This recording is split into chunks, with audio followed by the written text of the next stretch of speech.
This season of The Intersection could not have been made without Google. More specifically, Google Docs, Google Mail, Google Maps, Google Scholar, Google News, Google Books, Google's YouTube, Google Bikes, and Google Search. These products were integral to the production of this podcast. But to be clear, I received no financial support from Google. In fact, they refused to talk to me. The views expressed by their employees and subcontractors are their own and do not represent the views of Google. And now, a new episode of The Intersection.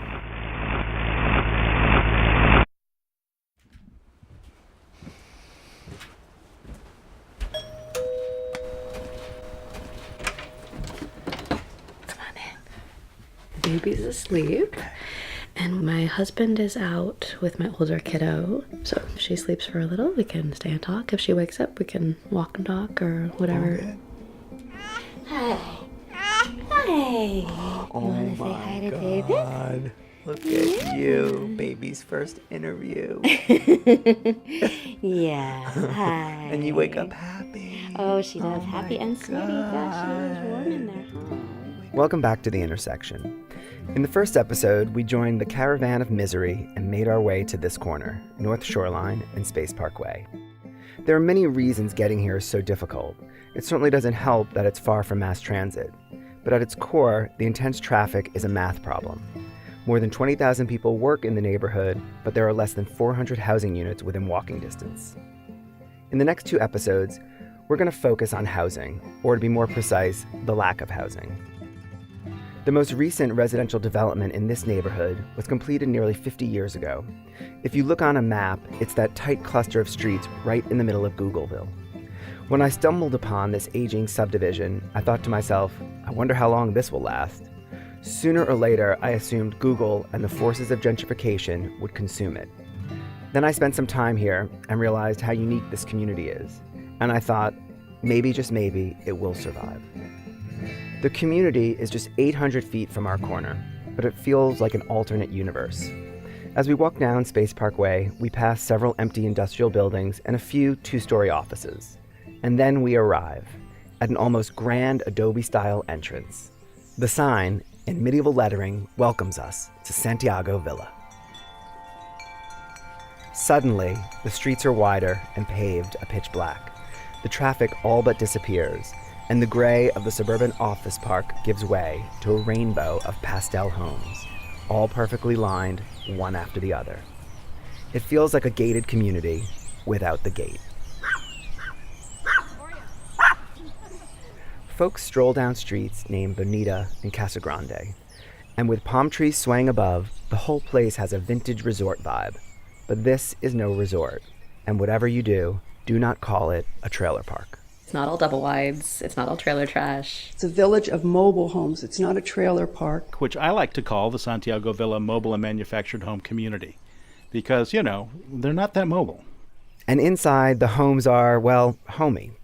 Some have mustard-colored kitchens and decor right out of the 70s. Others have high-end stainless steel appliances and great rooms.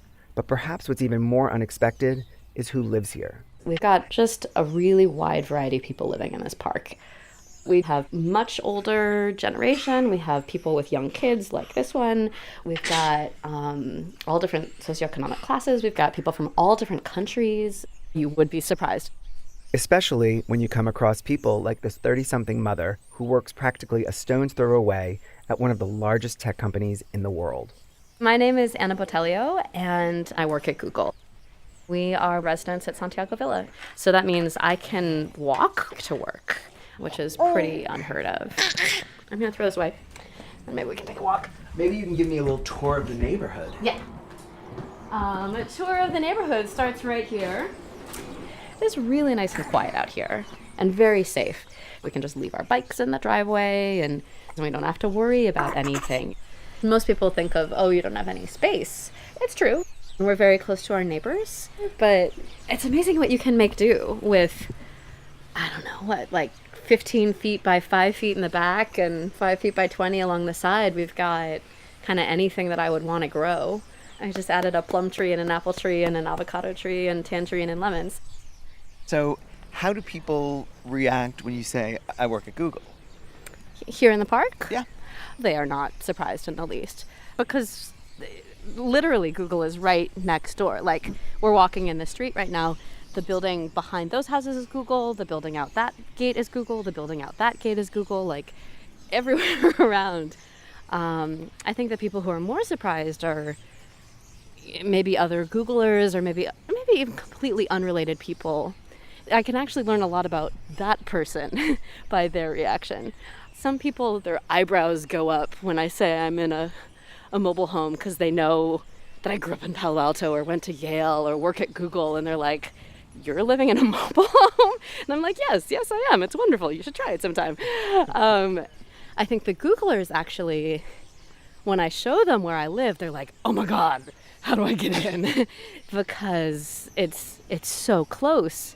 And most Googlers are fighting through really intense commutes and traffic. So there's, in fact, 20 more of us that live here in the park. We have a little mailing list called Santiuglers, which is Santiago Villa Googlers. So there's a community. Still, that's just 20 out of more than 20,000 who work in this neighborhood. Santiago Villa is right under their noses and somehow also under the radar. So how did Anna and her family end up here? We were looking for listings in Mountain View. The options were just really poor. We could rent a really bad apartment for too much money, or we could buy a place for way too much money. We just couldn't really come up with something that looked good. Even though Anna and most tech employees earn six-figure salaries and then some, this is a common dilemma in a town where the median rent is over $4,000 and the median sale price is just shy of $1.6 million. So my husband found the listing for these, and I myself would have probably never looked at mobile homes, but my husband is from Brazil. And in Brazil, there's not the same stigma. So for him, he was like, "Oh my God, there's this like amazing deal on these 2-bedroom, 2-bath over here where we work. Why don't we get one of those?" So I came and looked at it and was like, "Oh yeah, this is great." So we moved in. So we're looking at Santiago Villa's clubhouse, which is done in an old Spanish style. Come on, Dad! There's a pool. And I guess it's sort of a trade-off, the fact that our houses are a little smaller. There's a large social area that we can use for parties. There's a big barbecue pit, stuff like that. And right next to that is 2 little rinky-dink swings, sort of forlornly sitting by themselves. And I wish it was a full playground, but I think the owner was even very reluctant to put these in. But we'll see.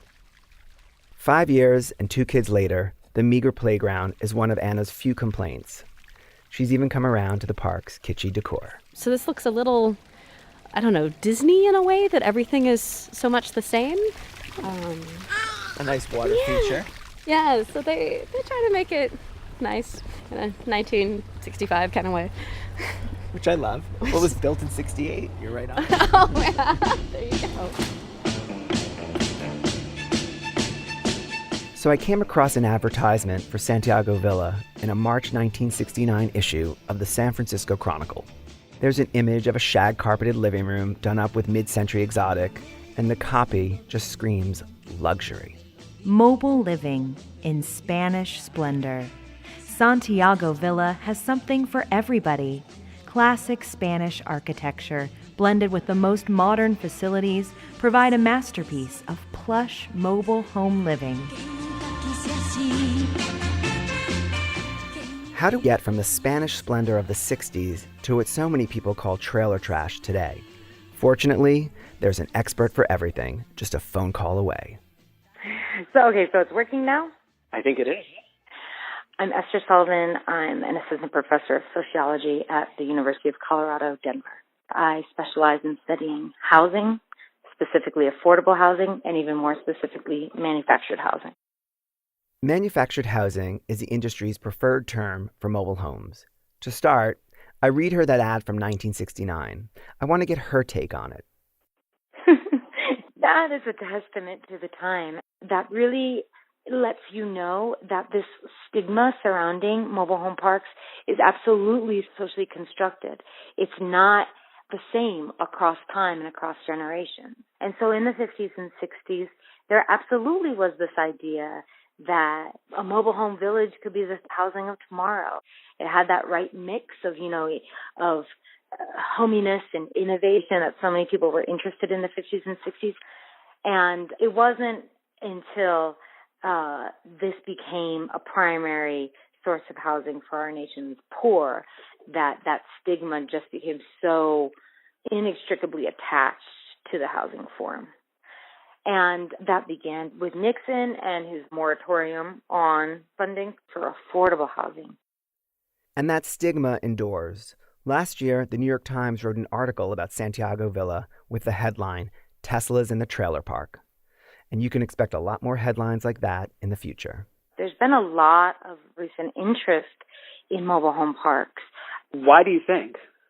You don't want to think every single thing is about the election of Trump, but I think it's brought issues about inequality to the fore. This idea that there's a real divide in the way that Americans are living, just like you're probably seeing that this mobile home park in Silicon Valley really encapsulates a lot of the interesting tensions and paradoxes that exist in our whole society.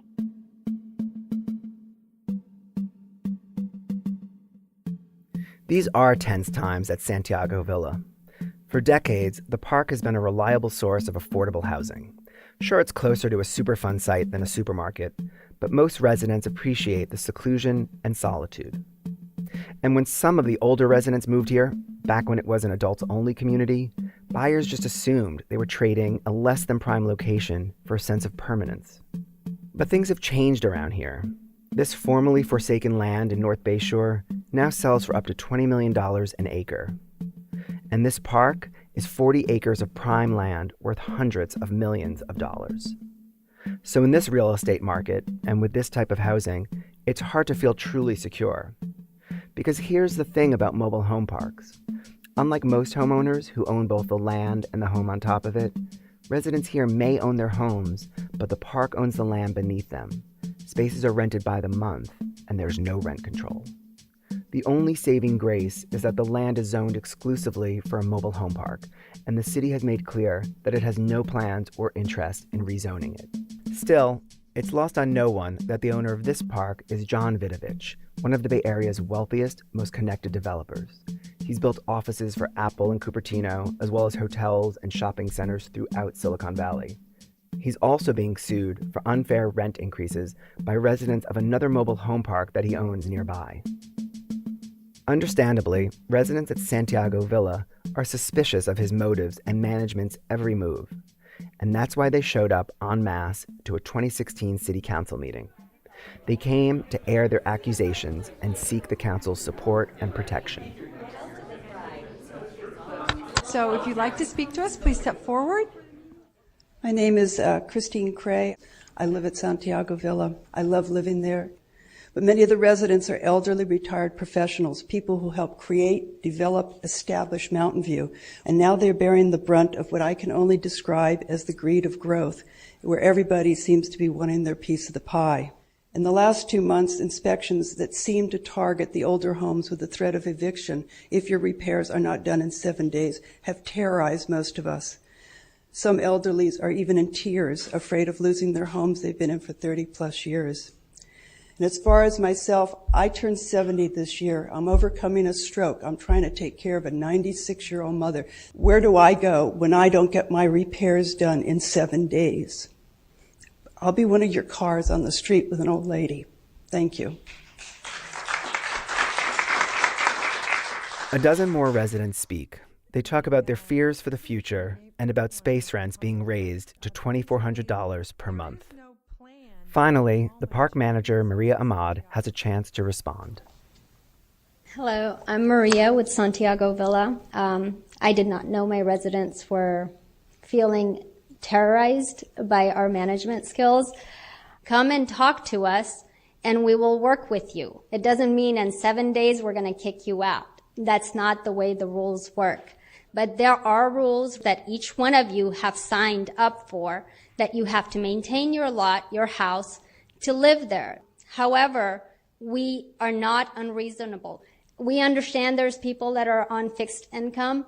We've actually looked into places that will help fix homes for people that can't. Come and talk to us. That's all you have to do. And most of you are talking about these numbers. I don't know where you're getting your numbers from, the $2,400 rents and all of that. Thank you very much. Thank you. Excuse me, ma'am. Now it's the city council's turn to weigh in and ask some questions. You were saying these $2,400. So what is your range of rent for a pad? Our turnaround rent for anybody coming in is $2,000. So if somebody's been there for a while, are you trying to move everybody up to market rent? We're trying to get everybody to the same level. And it's not going to happen in a year, 2 years, 3 years. It's a long process. Okay. Thank you very much. Thank you. After this meeting, Christine and some of her neighbors formed the Santiago Villa Neighborhood Association. Over the coming year, they returned 2 more times to plead their case in front of the city council. I was curious how they were holding up, so I returned to the park one afternoon this fall. I also reached out to management, and I never heard back. Full disclosure, it's Halloween. And after I snatch a few candies from her neighbor, Christine takes me and my one-eyed Shih Tzu named Studs on one of her favorite walks alongside a creek that's right behind the mobile home park. That's Studs. Yes, I smell like a kitty cat, huh? I'm going to take you through the cut-through because we can't go out this way. Kind of know all the back alleys. How long have you lived here? 7 years. Where were you before? I lived in Palo Alto from 1960 to 2010. I raised my child as a single parent there.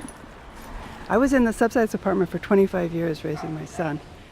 It's a stifling environment in subsidized housing. Totally stifling. You know, when they come in every 6 months and inspect your house and tell you you can't put your couch diagonally, you're not allowed to paint the walls any other color. I always felt like being involved with the government like that, it was like daddy. And I wanted to break away. I said, this is it. It's time. My son's grown. I'm going to have my own space, and Daddy's not going to tell me what to do. Studs. You know, I can switch sides. Oh, he's going to go where he wants to go. So I went around to some of the other parks down in Sunnyvale, and every time I drove through this one, it felt like a little village. So what does home ownership mean? It means a lot of responsibility, but it also means I don't have anyone telling me how to do it, which is why my walls are painted orange and yellow and green and whatever. We're going to cut through here. Oh. I found that little hole in the wall. Have you always been an activist? No, I've never been an activist. So why did you get involved with this?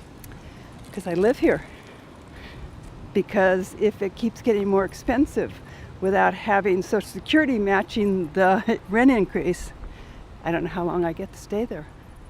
And I tell myself, okay, stop worrying, it doesn't accomplish anything. It just stresses you out.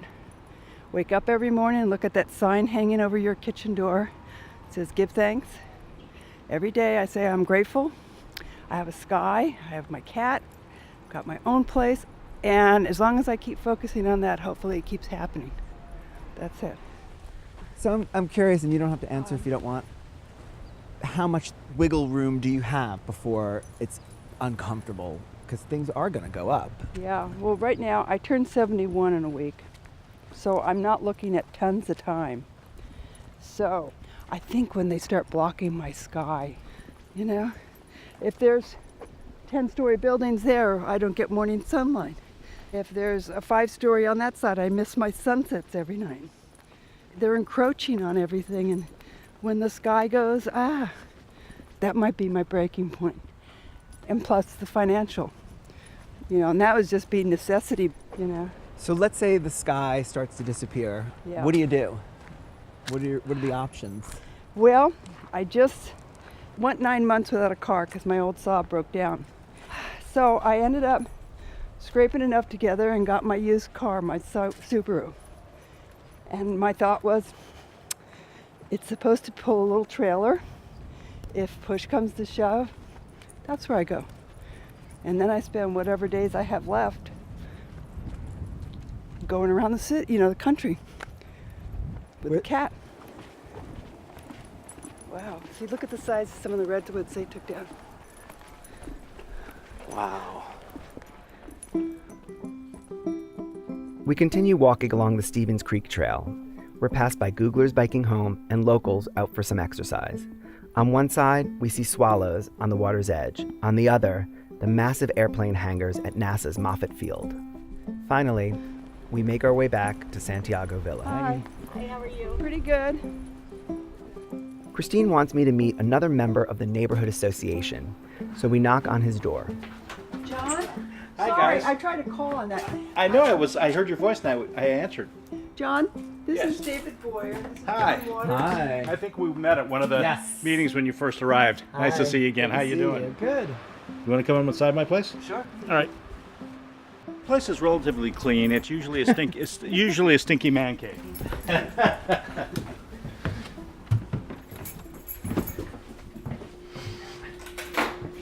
See, not bad for a couple of grand a month.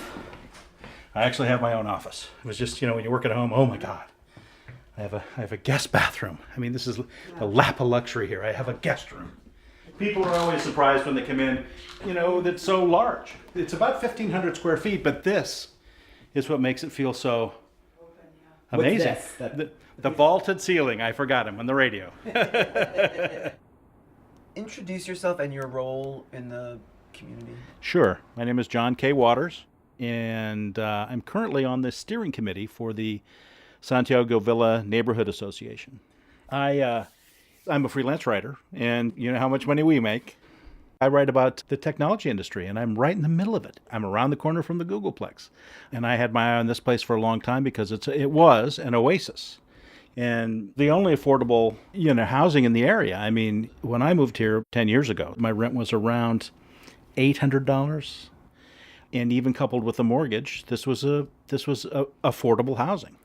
And because I work at home, it's important for me to have a space that I can live and work in. And I looked around, and for the same money, you get an efficiency. When I moved in here, management was extremely solicitous and nice. I was told the rent was not going to. I was told by the realtor that the rent was going to be about a 3% a year increase, and that's how I figured my budget going forward. I don't know. It was a nice place. And I don't know what caused it, but one day we all got a really nasty, scary letter that said, your properties are not up to snuff. You have to fix your fence posts and whatever, or you're out. I have a feeling the management didn't mean to sound this aggressive and scary, but they really frightened some people. And ever since then, it's been much more adversarial. And the 3%, is that still happening? Oh, no. That's changed a lot. I mean, as a matter of fact, after the letter went out, management called a meeting and they informed us that rent increases were on a path to a minimum of $2,000 a month here.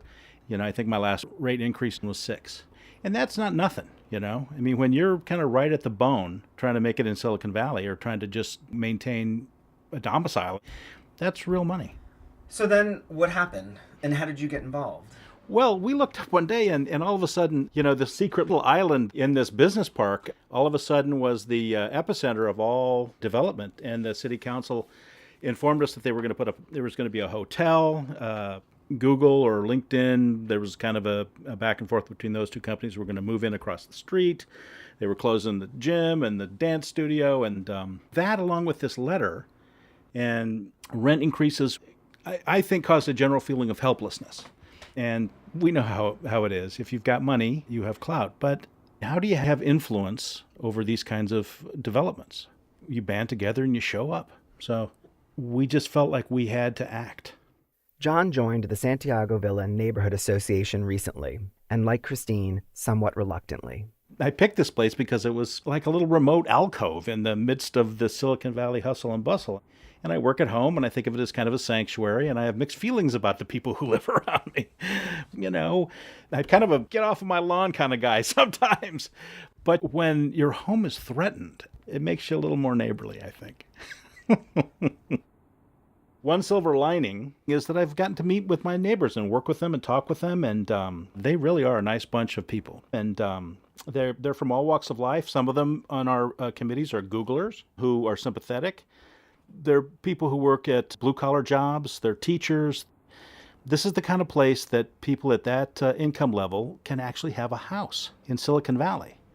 And that's a gem. That's a jewel. They should want to protect this, you know. People are worried, you know, our fate is uncertain here. And we talked to an attorney during the course of our researches. One of the things he said is people buy mobile home parks, and the reason they love them is because their tenants are trapped. I can't just pack up and get a U-Haul and go to another apartment. You know, my place, it'll have to be split apart and put on 2 flatbeds. And then, where would I take it? There's really no place in this area to take it. I'd have to move to Bakersfield. You know, I don't know about Bakersfield, but I'd have to move. I couldn't live here. Guys like me, I mean, you know, I'll figure it out. I'm young enough that I could figure out a way to go. I'm 61, for what that's worth. But some of the older people who live here came to the park when the rent was a few $100s, and now they're looking at $2,000 as the base rent. So they end up moving off to assisted living, you know, before they would have had to leave their homes, you know. Maybe you're thinking, can't they just sell their homes and move somewhere else? They can sell, but these days, they're not going to get much for them. In fact, Santiago Villa may be one of the only places in the Bay Area where house prices are actually falling. And here's why. If you're a buyer, what you're concerned about is your total monthly expenses, aka your mortgage plus space rent. So hypothetically, a house that sold for $100,000 in 2015 had a mortgage of approximately $1,000, plus another $1,000 for space rent. Well, guess what happens when management doubles those space rents? It impacts the value of your home, so higher rents mean our homes are worth less. How dumb are we? How dumb are we to have done this? This is terrible. It's not John's imagination. According to public records, a home in the park which sold for $64,000 in 2012 recently sold for $45,000. And practically every recent sale occurred only after the asking price was substantially lowered. And people have said that it's making it difficult for them to sell their homes. And it has been reported that some people have tried to sell their homes, had several go-rounds, and then eventually got a lowball offer from management. What happens next? Well, they pour salt on the wound. Anyone moves out, the management seems to move their own unit into that space, and then they charge $4,000 and up and rent it as a townhome. So I understand the management's position, you know, this is a business, they need to make as much money as possible, but, you know, the consequences are dire for some people. Almost 50 years after that grand opening ad ran in the San Francisco Chronicle, I came across this on Craigslist, posted by Santiago Villa Management. $4,145, 3 spacious bedrooms, brand new. Walk to Google/Microsoft. There's absolutely no mention that this is a mobile home community. And instead of promising a new, exciting way of life like it did in the 60s, Santiago Villa now boasts a convenient location and easy access to the freeway. Gone are the days of fantasy lifestyles. These days, the name of the game for residents is just holding on. I'd actually planned to, you know, retire here. I don't want to leave. But that's a real possibility. What do you think is going to happen? What's your prediction? My prediction is that we will have some influence. But also, I think we're all going to pay higher rents. That's just how that goes. The question is, will they be too high? And in a way, it's a little bit like the saying used to be that he's like a frog in boiling water, you know. If you boil the frog slowly, he'll stay there till he's boiled. But science has proved that the frog finally notices that it's too hot and he jumps out. And that might end up being us. So, and in the meantime, the water's getting pretty hot.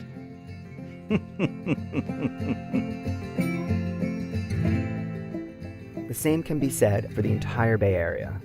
The region is the wealthiest in the country, and the world still looks here for the next big thing. But the gulf between rich and poor continues to grow, and more of our people are living in tents on the sidewalk or in parks and parking lots. This cradle of innovation may be creating the future, but it continues to struggle with the day-to-day. And so, after years of restrictive building policies and widespread NIMBYism, the rush is on to build more and denser housing to improve the mass transit system, all while remaining true to the Bay Area's liberal and progressive traditions. It's quite the balancing act for our cities and institutions and residents. But really, what choice do we have? On the next episode, we check out one other housing option at the corner of North Shoreline and Space Parkway. Google doesn't endorse people living in cars or living on campus. They would rather we go get an apartment somewhere. We'll meet 3 people who sleep in their vehicles night after night. Next time on The Intersection.